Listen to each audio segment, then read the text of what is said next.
Culture Yearbook. On this show, we pick pieces of pop culture that were important to us in a given year. We then discuss memories and dig into those movies, albums, shows, and more.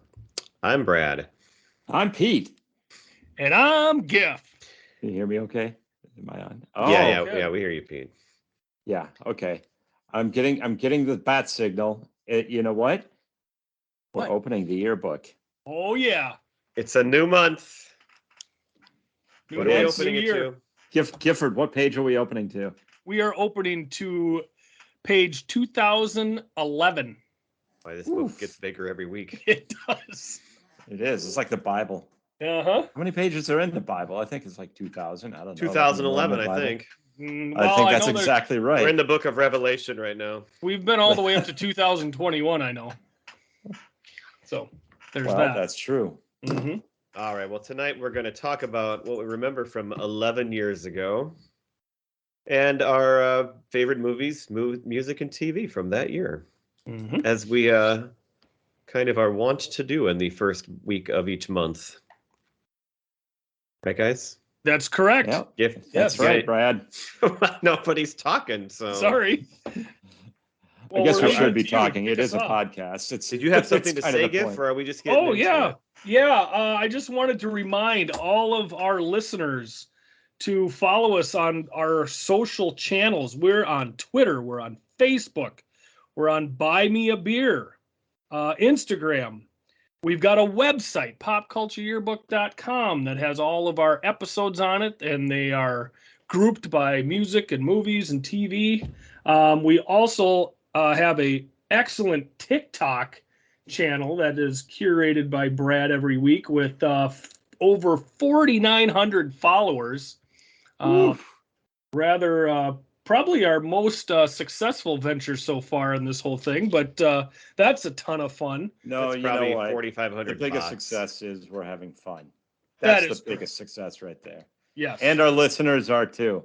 Mm-hmm. I even used plural. I said listener is... yeah, we might have, yeah. Well, I know the three of us listen. So there's more than one of us. Yeah. That's true. So please follow us, give us a comment or two.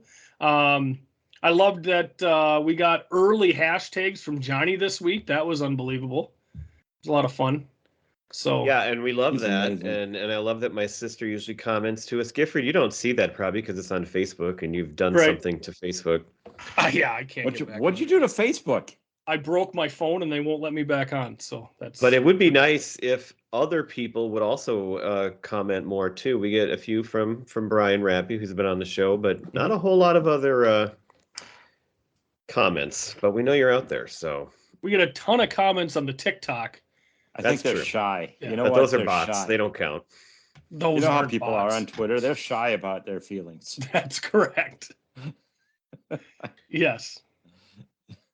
All right. Yeah. And most importantly of all, if you do listen to this show and know anybody at all who might even have the slightest interest in listening to it, please suggest it to another person, because that is the best thing anybody could ever do for us. Mm-hmm. Not trying to sound desperate at all. No, we're just, like you said, Pete, we're having a good time. Listen or don't. That's right. Live your life. Live your life. With us in it, preferably. All right, so what do we remember from 2011? I didn't have a lot down at first, but I did remember. What I had for breakfast today. What? Go on. Nothing. My I said, goodness. I can't remember what I had for breakfast today, let alone 11 years ago. 11 years. Family-wise, my kids were starting school, both. My son was starting kindergarten, and then my daughter had her first year of preschool. So this is a pretty big year for that. Don't have a lot of specific memories or things to say, but it was a big deal. And I think there were times then where both kids were out of the house, and I think if I was my wife talking, she probably enjoyed that a lot because I'm at work in the day and she would go later in the day. And so to have those mornings or times where she was home without the kids for a while was a pretty big deal. Yeah, to her. for sure. That freedom. Speaking of my wife, this was our 10th anniversary, which I suppose you guys have as well. Mine too. But this was a special one because she won at her company like party that year in February, she played a game Let's and play she a won game. that game and she didn't even know what she was doing. It was some dice game and she'll tell you she had no idea what she was doing, but she won that game. And because of that, she won a free trip for the two of us to Vegas and we got to stay in the Bellagio Vegas, and got like baby. the VIP treatment. And so it was an amazing kind of out of nowhere 10th anniversary. I don't think we even planned to really do much, really, but it was on our spring Wow. break and it was right around the time we got married. So it was fantastic. So we loved that trip.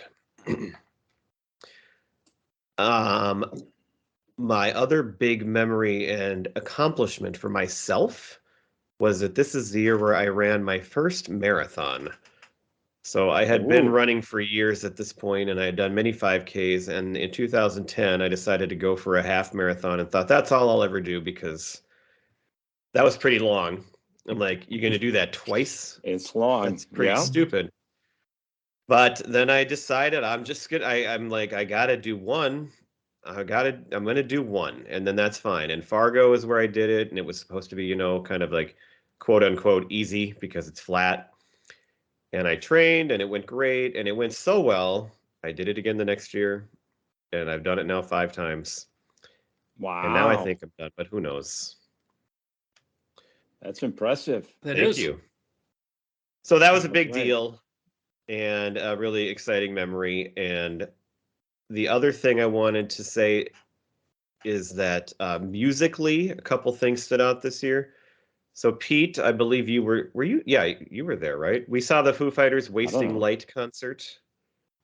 No, were you not at that? I don't think I was at that one. No. You missed that one. You were at Sonic Highways. So that was a great, great Yeah. concert because that was one of their best albums and a great time for the Foo Fighters.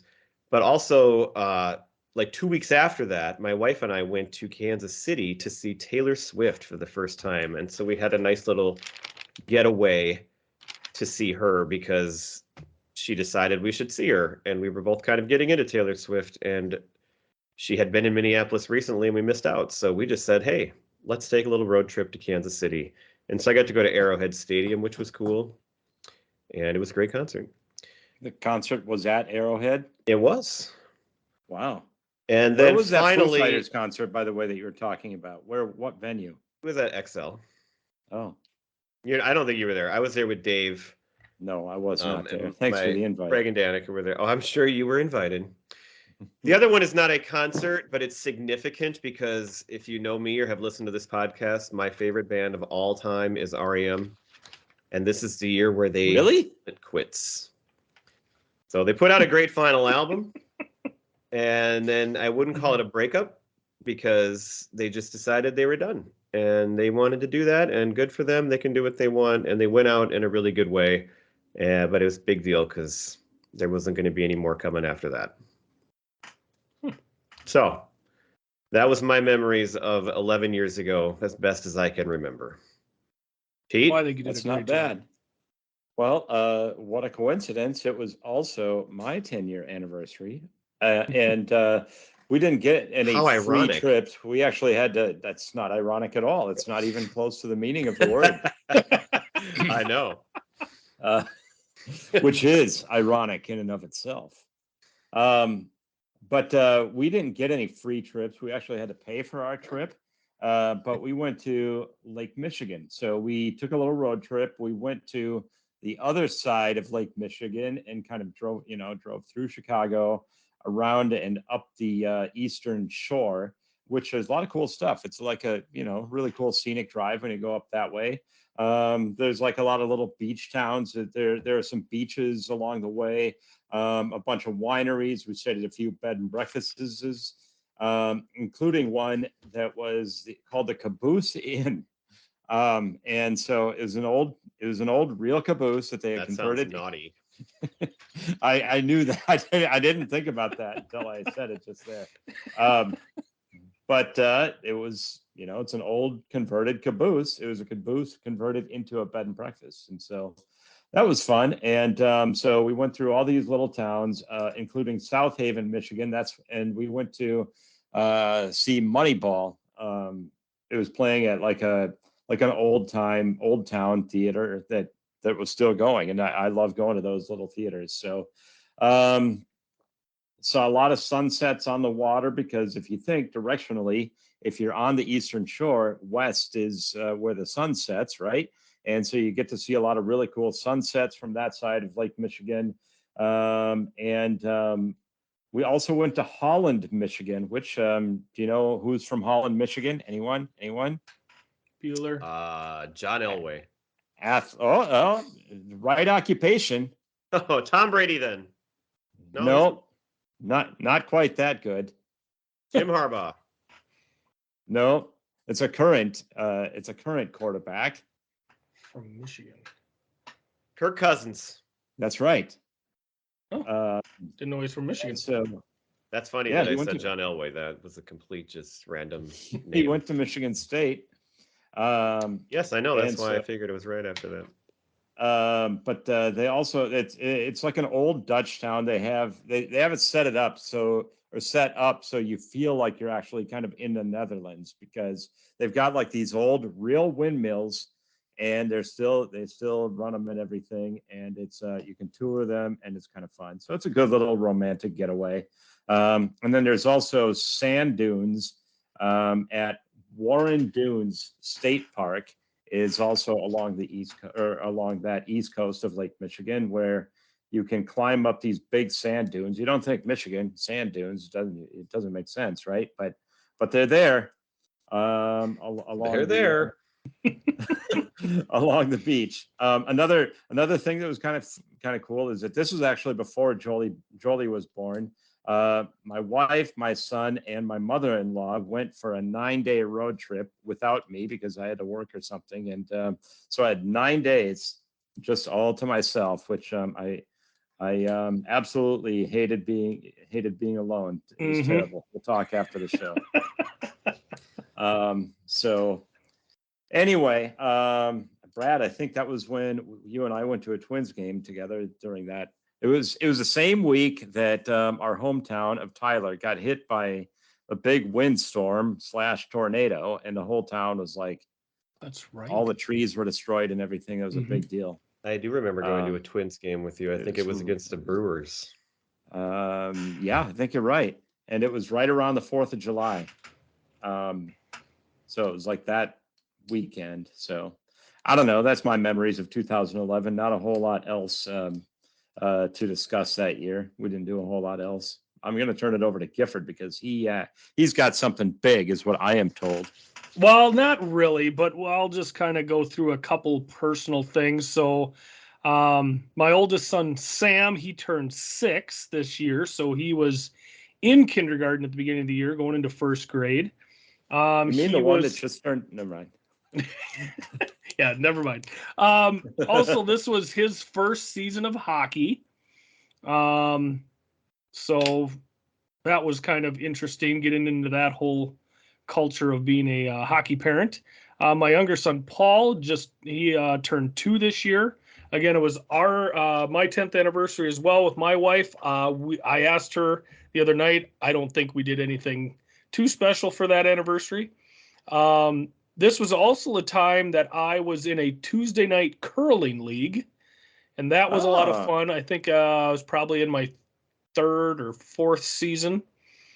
But it's a lot like a bowling league. I've always wanted to try curling. I've never tried. Oh yeah, me too.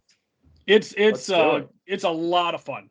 The league that I was in was not overly competitive. It was really an excuse to get out of the house and go have a few drinks and throw some stones. So that was fun. This was also the year, the first season that the BSU Beavers hockey moved into their new home at the Sanford Center here in Bemidji.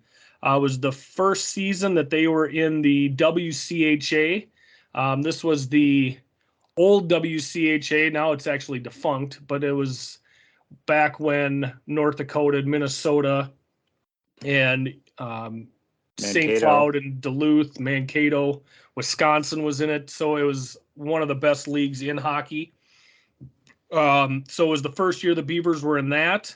I remember that year in the playoffs, they ended up beating the University of Minnesota Duluth in the WCHA playoffs. And Duluth went on to win the national championship that year. So the Beavers were the last team to beat the eventual national championships that season. So that was kind of cool. And then just to kind of set the stage to put everybody in the mindset of 2011, I've got a few things that went on during this year.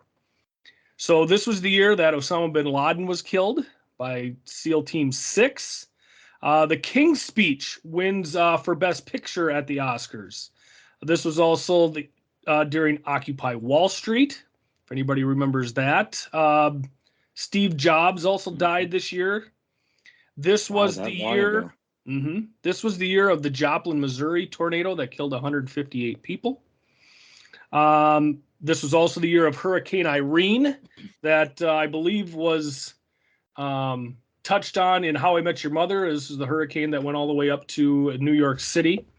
And also some rather big scandals this year with Anthony Weiner and Jerry Sandusky was in court this year for all the shit that went on. Jerry at Penn State. Sandusky? Yeah. My God, that's that long ago? Yep. That is crazy. Now, this was, as we've talked about in the past on a few episodes that we've done regarding Minnesota sports, and we have covered some highlights in Minnesota sports, but even during those episodes, we tend to talk about all the horrible things with our I see where you're going with teams this year. This is one of the worst years in the history of this state. I'm gonna run down the records of the top of our 4 men's professional teams in this state this year. So keep the in mind, Vikings, the Twins had just come off 9 years of 10 years actually of always over 500, really good. Still, everybody thinks they're going to be good. Yep. And so we'll start. Then they signed Nishioka. We'll start with the Twins because this is the second season, correct, at Target Field. Yep. We needed to First build year that was fantastic. stadium. We needed to build that stadium so we could be competitive and we could keep up with everybody else. So the Twins in their second year in their new stadium went 63-99, finished last in their division. Yep. It was the Vikings went 3-13 and finished last in their division. Actually, second to last in the NFC. And as much heartbreak as the Vikings have caused us, they have rarely ever have a record like that. Correct. Their bad years are 500. The Wolves went 17-65. Not only last in their division, but last in the Western Conference. And I bet they drafted some terrible player that never did anything too. Yeah, I didn't look up who they drafted. But the high water mark for the state that year was the Minnesota Wild. They finished the season 39-35, third in their division, and missed the playoffs. So we had 3 teams that were last in their division, and the 4th did not make the playoffs. Speaking of my favorite teams, the Gophers, that was also Jerry Kill's first year as the Gophers football coach, coming off the Tim Brewster era, and they were still awful. In fact, I remember that night I was at the Taylor Swift concert in Kansas City. I missed a Gopher game because we have season tickets. And I remember texting you guys and getting updates, and we lost that night to North Dakota State, a Division II team, and it was just horrible. Like, oh my God, where are we at right now? Well, but North Dakota State, I remember really being good at that game. Yes, you were there, I believe. I think I took your ticket. It was probably before I had started going to games, like as a part of your season ticket group. But I had your ticket. Oh, I was right. Thanks for that. I was thinking in my head it was Derek Williams. The Timberwolves drafted in 2011 with the 2nd pick overall, Derek Williams from Arizona. Guy sucked, never did anything, just like everybody else we drafted. That's correct. Yes, sir. Wow, thanks, Giff. That was fun. Can I ask you something, Gifford, though, Yes, back sir. to an earlier point that you made? Now, when Steve Jobs died, did Apple offer a free upgrade? I'm sorry? I'm joking. Never mind. I'm not sure what that joke was going for. Not exactly sure. It's like when your phone dies, when your iPhone dies, you get a free upgrade or whatever. Anyway, okay. I thought that was funnier than what you guys did, apparently. People. Sorry to our listener for having to hear that joke. I can edit that out. You might want to. So we are going to get into our top music of the year to start this off. I'm going to go first, and based on pretty much everything I wrote down, the top music for me that year was primarily from the ladies. So I don't have this ranked 1 through 5 or anything. I'm just going to go through a few songs. So Adele's 21 album came out this year, and that was an absolute monster. Pete won our big Don't Forget the Lyrics game on that with the Dan Wilson question. That's correct. That's right. So that was album of the year, of course. And Rollin' in the Deep was actually released in 2010 before the album came out, so I don't have that song on my list for 2011. But also Someone Like You, Set Fire to the Rain was awesome. Katy Perry's Last Friday Night I enjoyed listening to. Also, the album Born This Way came out from Lady Gaga. So quite a few bangers on that with Born This Way, Edge of Glory. I wasn't listening to Wasting Light at this time, but I'm sure somebody else will bring that up. Also, Cheers from Rihanna. I enjoy that song. Carly Rae Jepsen with Call Me Maybe came out. That was absolutely a monster. And then the one male group I have on here for a song, We Are Young from Fun. I still love that song. That's a good song. That would that's going to round out my music. Who would like to follow that up? I will follow that up. I had We Are Young as my number 5. Then I had a couple more that you had. I also had 21 by Adele, which, by the way, this was when I worked, now it's 2 employers ago, a major corporation. She actually came and did a private performance for some of us, and I was able to go. So I was I was probably 20 feet away from her as she just sat in a stool and just did kind of an acoustic performance of a bunch of the songs that were going to be on the 21 album. The reason she was there, it was right before the 21 album was about to be released. And so I didn't really know that much about her or know who she was. But I thought she was awesome. And then obviously then the rest is history after that. So another person that I saw in person, not perform, but I saw her just walking around. You had mentioned Lady Gaga, with Born This Way. Lady Gaga. Yes. My number 2, Brad, you're going to like this one. It's an album I really, in the last year, I've really fallen in love with, and I listened to it a lot, especially when I was training for my half marathon, Collapse Into Now, which has become one of my favorite all-time REM albums. And then my number 1 was, as you predicted, Wasting Light by Foo Fighters. Foo Fighters. Foo Fighters. All right. Now Brad's going to have his top 57 albums of the year. Well, yeah, he probably. Not really. No? Okay. I did pick some songs this time, unlike usual. Usually I pick all albums, but there were 3 songs I wrote down. One, you probably wouldn't know it, but it's called Hello by Martin Solveig, and it was this really fun kind of dancey song. And it was a huge song on my running playlist for that first marathon. Like, I just loved it, and my wife loved it, and we listened to it all the time. Here's one that I really liked, and at first I didn't want to maybe admit it, but this song was so catchy. I loved What Makes You Beautiful by One Direction. And that was the only really song I might liked a whole lot by them, but it was really good. And then I am a huge Harry Styles fan now.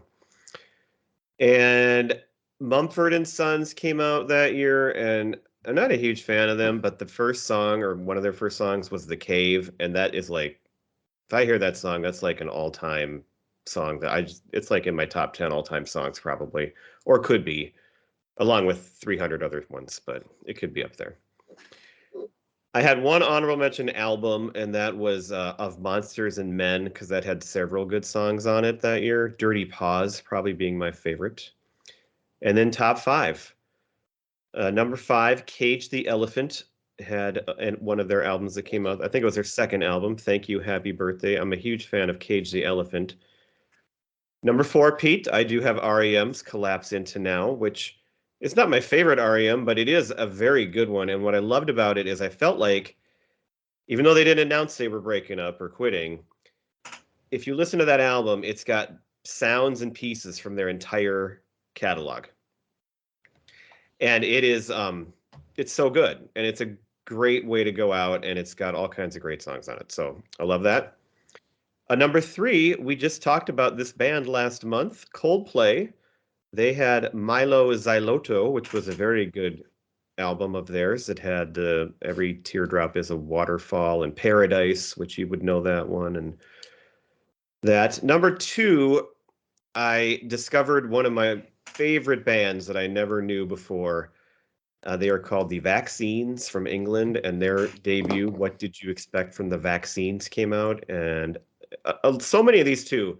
There are so many songs off of these albums and off of this list that were big in my running playlist. And The Vaccines were huge with that because they are fast-paced, awesome music. And of course, number 1 is the Foo Fighters, because Wasting Light was a great, great album, one of their best. And it was a great concert. And that's number 1. That's a great list. Nice. Say, Yeah. while you were going through that excellent list, I did look up your Hello song. Yeah, it's pretty good, huh? Yeah, well, I was listening to it, and I was like, that's really catchy. And then it hit me where I knew it from. That was the Beard After Hours episode from Ted Lasso Season 2 down in the dance club. It was on Ted Lasso, because Yeah. we were like, wait, that's that song. Yeah. And you actually remember it from Ted? That's quite a memory. Yeah. The one time my memory Because I don't remember comes it through. playing on there until you just said that. Yeah. When he was towards the end of the episode where he's dancing with his lady friend. So. Wow, good catch. Thank you, sir. Pretty good song, right? Very good. Yeah, a lot of fun. I could see how that's a good one to run to. Oh, yeah. All right, then we're going to go to TV next, right? So I'll start the TV off and then pass it over. I do have several honorable mentions. A lot of these are more streaming type shows that I maybe didn't watch at that time, or I had to like get on discs from Netflix. Mm-hmm. So the show Episodes with Matt LeBlanc started that year, and that's a fantastic show. Gifford, I know you'll like this one. The League was on, and I was watching The League. I started around this time, probably. It was a couple seasons in. Breaking Bad, of course, was on. I didn't watch it till later, but we have an episode about Breaking Bad, and this was right in the middle of that. This is the last season of Entourage, which I watched all those from Netflix discs. And then the other streaming show that I think I brought up to you guys before, and you got to watch it, is The In-Betweeners, which is on Netflix. And it actually ended in 2010, but we watched it like right after that. Like that's when I discovered that show. Mm-hmm. And oh my God, that show. And then there was a movie, which actually I'll mention coming up. So have you watched it? I have watched on your urging. I watched the series, and then I also watched the movie. Oh, great! So and it's great, right? Oh yeah, it's one of the funniest things that you'll ever see. It's so funny. Those guys are such dorks. It's good. And great British humor, and of course they can be much more dirty and naughty over there too, which makes it fun. Right. Okay, my other network honorable mentions. These are shows I kind of watched or was still watching. I don't know if I watch them every week, but The Office is still on. I don't think I liked it that much at this point, but I was still watching it. 30 Rock was around ending, so I was watching that. Community was, I think, in its 3rd season. I was starting to go away from that. A really good unknown or small show was Happy Endings. Suburgatory was a show I watched every week. It had the dude from Clueless. Elton was the dad on that show. And then the daughter, she's on this Zoe's playlist show now. And then I've mentioned before, we really liked Cougar Town in this house, and that was on that time too. Here's my top 5. Number 5, there was a show for 1 season with Christina Applegate and Will Arnett called Up All Night, and my wife and I loved that show. And it got canceled, but it was a really good show with 2 great actors. I remember that now that you mention that. Yeah, they were like with a baby and stuff, and it was really well done. Number 4, I have The Big Bang Theory. And these top 3 are like, as far as TV shows go, these are bangers. Modern Family was in its like 3rd year. It was amazing still. How I Met Your Mother, we've talked about on this show, number 2. And next, in 2 weeks, we're going to talk about Parks and Rec, and that's my number 1. And those 3 are 3 of the greatest sitcoms ever. Awesome. So All I right. think it is Gift's turn, and then Pete goes last and does movies. Sure. All right. Well, I've got a few that I'm just going to mention I wasn't watching yet, but obviously got into later, and those would be 30 Rock, New Girl, Parks and Rec, Game of Thrones, and Breaking Bad. I was not watching at this time, but definitely got into later. Happy Endings I had as an honorable mention. I enjoyed that show. Suits, I think, might have been premiering this year. That's with Mark Mark Paul Paul Gosselaar? Gosselaar. no, Is that a different one? And Brecken Merkel. No, not Meghan Markle? Meghan Markle was on that show. Yeah. Merkel, what's his Brecken. name? Yeah, not Merkel. Not yeah. What? Workaholics. I also got into a little bit. That was pretty good. And then of course Big Bang. I was watching Dancing with the Stars at this time, and also Glee. So I used to love that show too. I love that show because this was pretty early in the run. I think it started in 09. Yeah. So I enjoyed that one. But my top 5, I've got The League at number 5, Modern Family at 4, and 2 shows that I recorded every night. If I didn't watch them, I'd watch them the next day. That was number 3, The Colbert Report, and number 2, Daily Show. And my number 1 was How I Met Your Mother. Have you ever read Stephen Colbert's book, I Am America and So Can You? Is that the one I have? I have one of them. It's pretty funny. Yeah, just a lot of the one I have is just little snippets of stuff, like it's not That's kind of necessarily what it is. Yeah. So Right. It's just pretty like good. his different insights throughout the book, and yeah. Very good satirical show. Yeah. Yes. Are you done? I am done. You hit it. Okay. Well, I forgot to add Glee to the list, but when you mentioned it, I just added it. My number 5 was a show that Jenny and I did enjoy watching together. It was very good, especially the first season. It kind of tapered off a little by season 3, but Homeland was an outstanding show. Number 4, it's a sleeper pick that you're going to get it when you hear it. It's one that I got into recently, but I was surprised that it actually came out in 2011, so I put it on my list. Billy on the Street. Have you seen? I know Brad's seen that show. Yeah. Gifford, have you? I've seen snippets of it, online. It's freaking hilarious. It is hilarious. It's one that puts me in tears, nearly just laughing nearly every time. I just watch my it. son and I went to his new movie, Bros, last weekend. How was it? How was that? Really funny. Yeah, the previews right. look good. Yeah. He has a Billy on the Street sketch where him and Paul Rudd are going around asking if they've seen the movie Bros yet, and it's pretty good. I get a lot of those on TikTok. He pops up a lot. Yeah, right. I saw one just the other day. Breaking Bad I had as my number 3. It was big then. I didn't really get into it until in the last year or two when we've done this show, but I did make it through the whole series, and it was great. Loved it. Put it on my list. Same thing with Park and Rec. Oh, look at that good sport. 2. What a good sport he is. And my number 1 was Curb Your Enthusiasm. Just love that show. I don't know how many seasons it's been on now, or it's been kind of off and on. Right, they took a break and then came back, but they were on in 2011, so I put it as my number 1 because it is my favorite of all of these shows that I've listed. Good deal. All right, you get to take movies then, Pete. I do I? Okay. Number 6, or actually number 5, I had Bridesmaids. Number 4 was one that I thought about doing for this show, an episode. Hall Pass was a pretty good movie. My number 3 I had is Horrible Bosses, which we will be doing an episode of that in probably 2 weeks? 3 weeks. 3 weeks. Okay, thank you. And then number 2 was this was the year that Harry Potter and the Deathly Hallows came out. Ooh, that's a big one. That is a good one. That's the second of the Harry Potter series. Was the number one I've Was it the second movie, the last movie? What?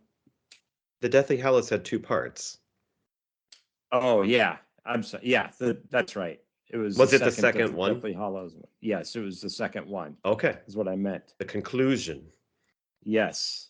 Sorry to confuse you, Gifford.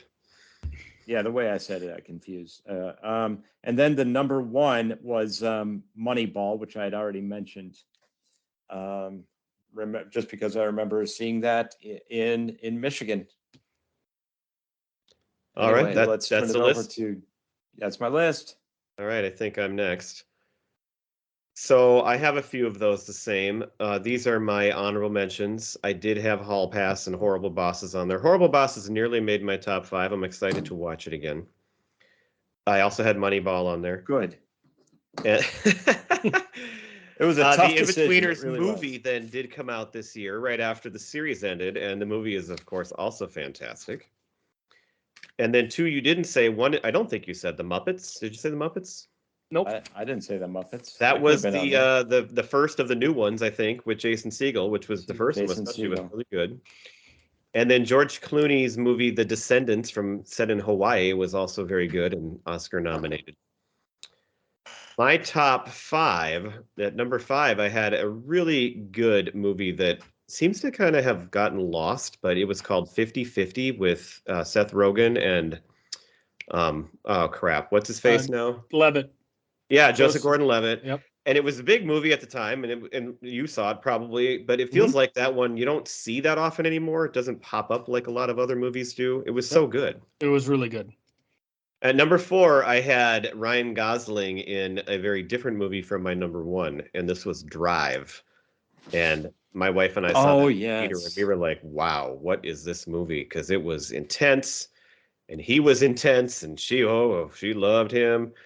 But it was so good. And Carey Mulligan was in it. Mm-hmm. I did have Bridesmaids at number 3 because that was like the big comedy of the year, and it was awesome. My number 2 was Mission Impossible Ghost Protocol, which I love the new Mission Impossible movies. And this is the one, unless I'm totally blanking here, this is the one in Dubai where he's climbing up the Burj Khalifa. That sounds right. My God, that was so cool. But the only reason that didn't make number 1 is because my number 1 is Gifford's choice for next week, Crazy Stupid Love. And we already watched it in anticipation of next week, and that movie did not disappoint. It is one of the best romantic comedies ever. Oh, yeah. I love it. Yes. And Ryan Gosling is a big star in it, and it's a much different role than Drive. Yeah. It's better than Love Actually. Also, Ryan Gosling and Emma Stone have a great connection in it. And of course, I'm also a huge fan of La La Land, where they were later on doing that one together. Pete, as far as if it's better than Love Actually, man, it's similar. You know, you asked me on a particular day, I would put one ahead of the other, and the next day I would put the other one ahead. Like I think they're both maybe the time of year. Maybe if it's Christmas, yeah, it's Love Actually. That might be it.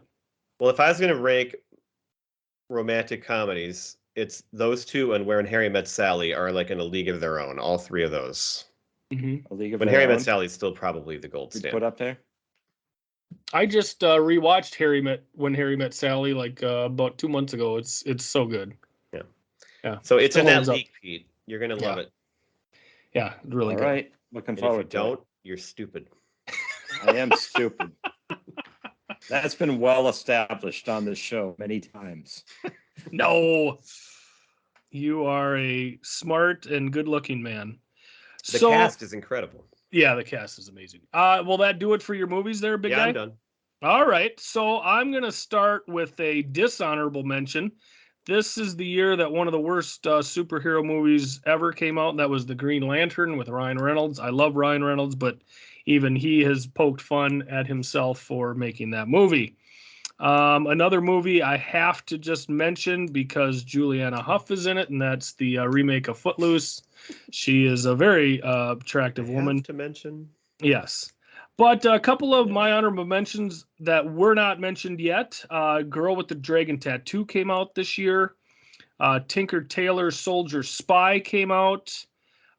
Source Code, I just rewatched that the other day. I still really like that with Gyllenhaal. Limitless with Bradley Cooper. The Lincoln Lawyer with McConaughey. And X-Men First Class came out. Kind of a prequel to the first X-Men that came out, I think, the early 2000s. Also, the Thor movie. I was really big into the whole MCU, starting in 2008 with Iron Man, so I really loved those. See, we didn't enjoy, of the Avengers movies, we didn't enjoy the Thor arc as much as the other ones. I would tend to agree I with you. thought that movie was boring. That's why it's not in my top 5, but it's still part I thought, of the the first whole... Thor movie was supposed to be pretty bad, from what I had heard. Yeah, it was. The Ragnarok one is, but then they got better. Really good. Even the second Thor movie, I wasn't like crazy about, but you watch them because they all go together. But it was still fun. So my top 5, I've got number 5, Captain America: First Avenger. I really enjoyed that one. My number 4, Pete's pick, Horrible Bosses. My number 3, Brad's number 3, Bridesmaids. My number 2, Pete's number 1, Moneyball. And my number 1, Brad's number 1, everybody's number 1, Crazy Stupid Love. So that is how I rounded out my movies for 2011. Well done. Thank you, sir. Done, young man. Yeah. A lot of good stuff. It's going to be an exciting month. Yes. 2000. This is what are we in, November now? Mm-hmm. My God, the time flies. It sure does. 2023 right around the corner. You're right. If there was time in podcast land. If there was. Yeah, right now we're in October, but right. Well, don't tell them that. Don't tell them. We're Give a few away the weeks ahead, secrets folks. of how we do it. Right. All right. Well, how about a little Preacher Row? I love Preacher Row. And can't go wrong with that. Again, everybody, go on to our socials, check us out, leave comments. Tell us your top 5s. What movies did you like the most and such? Exactly. We love to interact with you. You will be hearing back from us if you reach out. So please go ahead and do that. Yeah. Do it. Preacher Row. Okay, Let's bye hear it. then. See ya.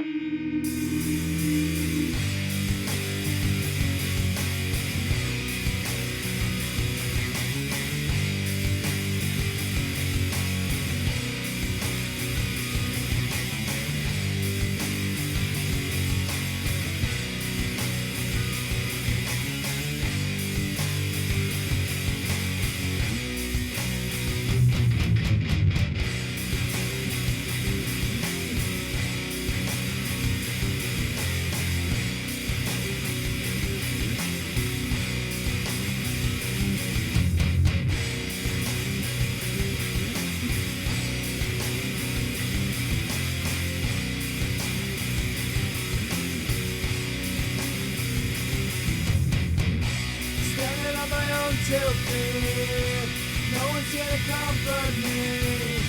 Sorry for what I have done. Sorry that your song is gone. 7 steps and it will be my last. And start to me on my back. I turn and I look to you. I'm scared but there's nothing I can do.